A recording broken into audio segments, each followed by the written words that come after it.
పార్టీలోకి వెళ్ళిపోవడం, వేరే పార్టీలోకి జంప్ అయిపోవడం వల్ల ఆయన స్వయంగా అసెంబ్లీలోకి వచ్చి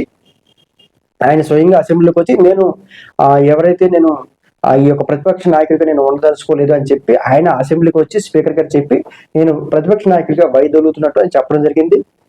అయితే స్పీకర్ గారు నేను చెప్పిన విషయం ఏంటంటే ఆయన రాజీనామా చేసి వెళ్ళిపోయారు అని చెప్పారు. అంటే రాజీనామా చేసి వెళ్ళిపోయారా లేదనేది నాకున్న సమాచారం అయితే నాకు దొరకలేదు. కానీ ప్రతిపక్ష నాయకుడిగా ఆయన వైదొలుగుతున్నట్టు మాత్రం ఒక సమాచారం అనేది వచ్చింది. అంటే ప్రతిపక్షం 1962లో స్వతంత్ర పార్టీ అని చెప్పి ఒక పార్టీ ఉంది, ఇండిపెండెంట్ పార్టీ, స్వతంత్ర పార్టీ. ఆ పార్టీలో ఆయన జాయిన్ అవ్వడం జరిగింది. 1962 ఎన్నికల్లో పోటీ చేస్తే ఆ స్వతంత్ర పార్టీ నుంచి ఒకే ఒక ఎమ్మెల్యే గెలవడం జరిగింది. ఆయన కూడా గౌతు లచ్చన్ గారికి గెలవడం జరిగింది. సంబంధించిన పోరాటాలు చేస్తున్న సమయంలో ఆ ఆయన ఏదైతే ఉప్పు ఉంటుందో మనకి విశాఖపట్నం శ్రీకాకుళం సంబంధించిన సముద్ర తీరం ఉండదు కాబట్టి ఉప్పుని అమ్మి ఆయన ఉద్యమాలు చేశారు అనేది కూడా ఒక చరిత్ర. అంటే స్వాతంత్ర పోరాటంలో ఉప్పుని అమ్మి ఆయన స్వాతంత్ర పోరాటంలో కూడా పాల్గొన్నారు అనేది ఒక చరిత్ర. ఆయన జీవిత చరిత్రలో ఇది ఒక భాగం. నమస్కారం, నేను మీ ఆడ నారాజు. నిన్న అసెంబ్లీలో స్పీకర్ గారు అంటే జగన్మోహన్ రెడ్డి గారు అసెంబ్లీకి రాకపోవడాన్ని ఉద్దేశిస్తూ కూడా గౌతు లచ్చన్ గారు లాంటి వ్యక్తుల యొక్క ఆదర్శం తీసుకోవాలి, కొత్తగా చాలా మంది ఎమ్మెల్యేలుగా గెలిచారు కాబట్టి గౌతు లచ్చన్ గారి కోసం తెలుసుకోవాలని కూడా చెప్పడం జరిగింది. అయితే అసెంబ్లీలో స్పీకర్ గారికి అంటే ఈ విషయాలన్నింటి మీద వివరించే సమయం లేదు కాబట్టి ఆయన చెప్పడం జరిగింది. ఇప్పుడు నేను ఆ విషయం మీద మీకు విశ్లేషణ చేసే ప్రయత్నం చేస్తాను. గౌతు లచ్చన్ గారు శ్రీకాకుళం జిల్లాకు చెందిన వ్యక్తి.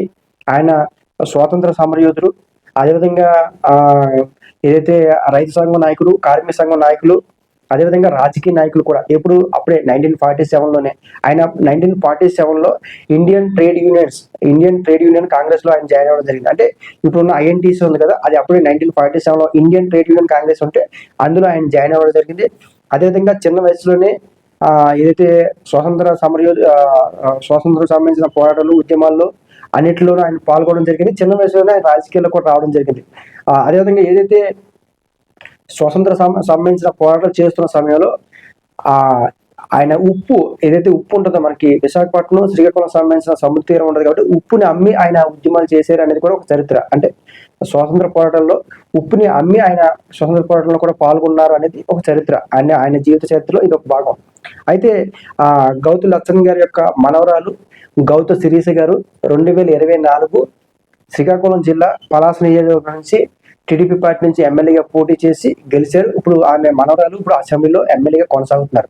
అయితే గౌతు లచ్చన్ గారు శ్రీకాకుళం జిల్లా సోంపేట నియోజకవర్గం నుంచి చాలా సార్లు ఆయన ఎమ్మెల్యేగా పోటీ చేసి గెలిచారు. అదేవిధంగా 1951లో కాంగ్రెస్ పార్టీ నుంచి గౌతు లచ్చన్ గారు బయటకు రావడం జరిగింది. 1952లో ఆయన మద్రాసు రాష్ట్ర అసెంబ్లీ, అంటే అప్పటికి మద్రాసు రాష్ట్రం తెలుగు రాష్ట్రం విడిపోలేదు, అంటే తెలుగు రాష్ట్రం మన ఏపీ మద్రాసు రెండు కలిపి ఉన్నాయి. అప్పట్లోనే ఆయన ఏదైతే ఒక పార్టీని స్థాపించడం జరిగింది, అదే కృషికర్ పార్టీ అని ఒక పార్టీని స్థాపించారు.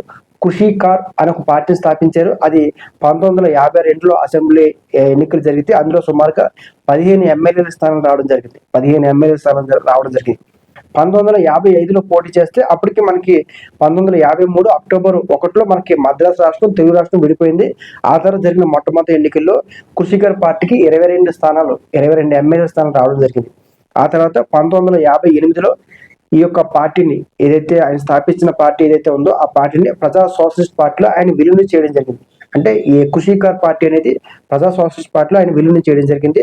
విలీనం చేసిన తర్వాత ఆయన 1962లో స్వతంత్ర పార్టీ అని చెప్పి ఒక పార్టీ ఉంది, ఇండిపెండెంట్ పార్టీ, స్వతంత్ర పార్టీ. ఆ పార్టీలో ఆయన జాయిన్ అవ్వడం జరిగింది.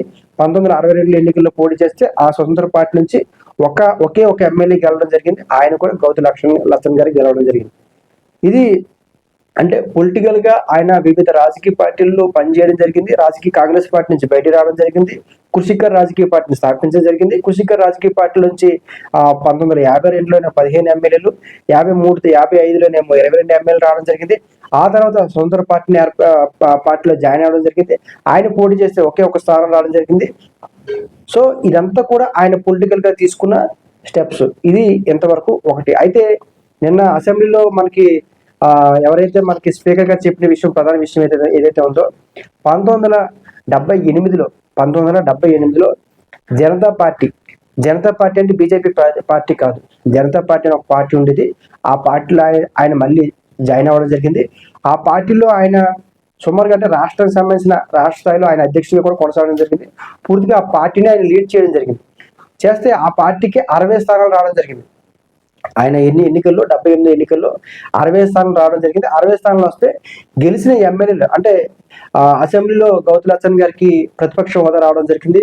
ప్రతిపక్ష నాయకుడిగా అసెంబ్లీలో ఆయన కొనసాగడం జరిగింది. అయితే గెలిచిన ఎమ్మెల్యేలు ఇతర పార్టీలోకి వెళ్ళిపోవడం, వేరే పార్టీలకు జంప్ అయిపోవడం వల్ల ఆయన స్వయంగా అసెంబ్లీలోకి వచ్చి నేను ఎవరైతే నేను ఈ యొక్క ప్రతిపక్ష నాయకుడిగా నేను ఉండదలుచుకోలేదు అని చెప్పి ఆయన అసెంబ్లీకి వచ్చి స్పీకర్ గారు చెప్పి నేను ప్రతిపక్ష నాయకుడిగా వైదొలుగుతున్నట్టు అని చెప్పడం జరిగింది. అయితే స్పీకర్ గారు నేను చెప్పిన విషయం ఏంటంటే ఆయన రాజీనామా చేసి వెళ్ళిపోయారు అని చెప్పారు. అంటే రాజీనామా చేసి వెళ్ళిపోయారా లేదనేది నాకున్న సమాచారం అయితే నాకు దొరకలేదు. కానీ ప్రతిపక్ష నాయకుడిగా ఆయన వైదొలుగుతున్నట్టు మాత్రం ఒక సమాచారం అనేది వచ్చింది. అంటే ప్రతిపక్ష నాయకుడిగా నేను ఉండదలుచుకోలేదు, ప్రతిపక్ష నాయకుడిగా నేను ఉన్నాను. ఎందుకంటే మా పార్టీ సంబంధించిన ఎమ్మెల్యేలు వేరే రకంగా వాళ్ళు అంటే వాళ్ళ స్వార్థం కోసం వాళ్ళు వెళ్ళిపోయారు కాబట్టి నేను ఈ యొక్క ప్రతిపక్ష నాయకుడికి నేను ఉండదలుచుకోలేదు, నేను వైదొలుగుతుందని చెప్పడం జరిగింది. ఆ తర్వాత మరి ఆయన రాజీనామా చేశారా ఎమ్మెల్యేగా లేదని మాత్రం మనకి తెలియదు. అయితే స్పీకర్ గారు మరి ఏం చెప్తుంటే రాజీనామా చేశారు, ఎమ్మెల్యేగా కూడా రాజీనామా చేసి వెళ్ళిపోయారని చెప్పారు. అందులో ఎంత నిజం అంటే మనకు తెలియదు. అయితే ఆ తర్వాత 1980లో బీజేపీ పార్టీ స్థాపించజరిగింది. ఇది 1980లో బీజేపీ పార్టీ 1980లో వచ్చింది. అంటే 78లో ఈయన రాజకీయం అనేది అయిన తర్వాత 1980లో బీజేపీ పార్టీ వచ్చింది. అంటే ఈ జనతా పార్టీ అనేది కూడా జనతా పార్టీ తర్వాత బీజేపీ పార్టీ, భారత జనతా పార్టీ. సో ఈ పార్టీ కూడా బీజేపీలో కొంత విలీనం అవ్వడం జరిగింది. సో ఇదంతా కూడా మనం గమనించేట్లయితే మాత్రం ఖచ్చితంగా అంటే గౌతు లచ్చన్న గారు ఆ రోజు ఏ రకంగా ఉన్నారు, రాజకీయాలు ఏ రకంగా ఉండేవి అనే విషయాన్ని స్పీకర్ గారు ఎక్స్ప్లెయిన్ చేస్తూ జగన్మోహన్ రెడ్డి గారు అసెంబ్లీకి రావట్లేదు, ప్రతిపక్షగా హోదా మాత్రమే ఇవ్వమంటున్నారు అని చేసిన వ్యాఖ్యలు ఇవన్నీ కూడా కంపేర్ చేస్తూ గౌతు లచ్చన్ గారిని ఆదర్శంగా తీసుకోండి, తెలుసుకోండి అని చెప్పి స్పీకర్ గారు చెప్పడం. అంటే స్పీకర్ గారికి అంత టైం లేదు కాబట్టి మొత్తం నేను ఇవన్నీ కూడా మీకు చెప్పడం జరిగింది. అంటే 60 స్థానాలు వచ్చినా సరే నాయకులు వెళ్ళిపోయినప్పుడు ఆయన అంత ఉన్నతనంతో వచ్చి రిజైన్ చేసి వెళ్ళిపోయారు. ఆ రకమైన పరిస్థితులు ఒకప్పుడు ఉండేవి, ఇప్పుడు లేవు అని చెప్పి నా స్పీకర్ గారు చెప్పడం జరిగింది. కాబట్టి వాటి మీద నేను నాకున్న పరిజ్ఞానం, నాకున్న అవగాహన తోటి, నాకున్న సోర్స్ తోటి అనేక విషయాలు తెలుసుకొని మీ ముందుకి అంటే ఈ రోజు చూపించడం జరిగింది. కాబట్టి స్పీకర్ గారు పూర్తిగా లాస్ట్ లో చెప్పిన ఏంటంటే ఆయన ప్రతిపక్ష నాయకుడిగా వైదొలగడమే కాకుండా ఆయన రాజీనామా చేసి కూడా వెళ్ళిపోయారని చెప్పారు. ఆయన రాజీనామా అంటే ప్రతిపక్ష నాయకుడిగా వైదొలుగుతున్నట్టు చెప్పిన విషయాలు అయితే నాకు ఆధారాలు కనిపించాయి. కానీ ఆయన రాజీనామా చేసి వెళ్ళిపోయారా లేదనేది మాత్రం నాకైతే ఆధారాలు దొరకలేదు. మరి అందులో నిజమేంత నాకైతే తెలీదు. కాబట్టి గౌతు లచ్చన్ గారికి సంబంధించిన జీవిత చరిత్ర, స్వాతంత్ర సమరయోధుడు, సుదీర్ఘమైన రాజకీయ అనుభవం.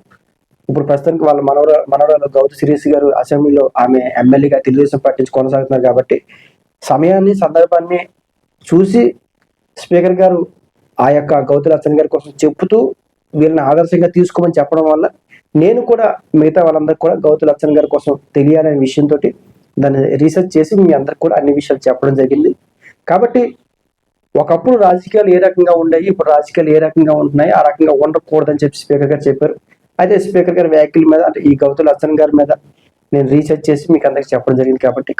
కాబట్టి ఖచ్చితంగా అప్పుడున్న రాజకీయాలు ఒక రకంగా ఉన్నాయి, ఇప్పుడున్న రాజకీయాలు ఒక రకంగా ఉన్నాయి. కాబట్టి ఆయన అన్ని పార్టీలు మాత్రమే కాకుండా అన్ని పార్టీలను ఆయన లీడ్ చేయడం, అదేవిధంగా ఇండియా స్వతంత్ర పార్టీలో జాయిన్ అయ్యి ఆయన ఒక్కరే గెలడం, 60 మంది ఎమ్మెల్యేలు గెలిచినా సరే మళ్ళీ ఆయన ఏదైతే మనకి ఎమ్మెల్యేలు వెళ్ళిపోయినా సరే నేను రిజైన్ చేసి అంటే నేను నాకు ప్రతిపక్ష నాయకుడిగా నేను వైదొలుగుతానని చెప్పడం అనేది ఇదంతా కూడా అప్పుడున్న రాజకీయాలు వందతనం.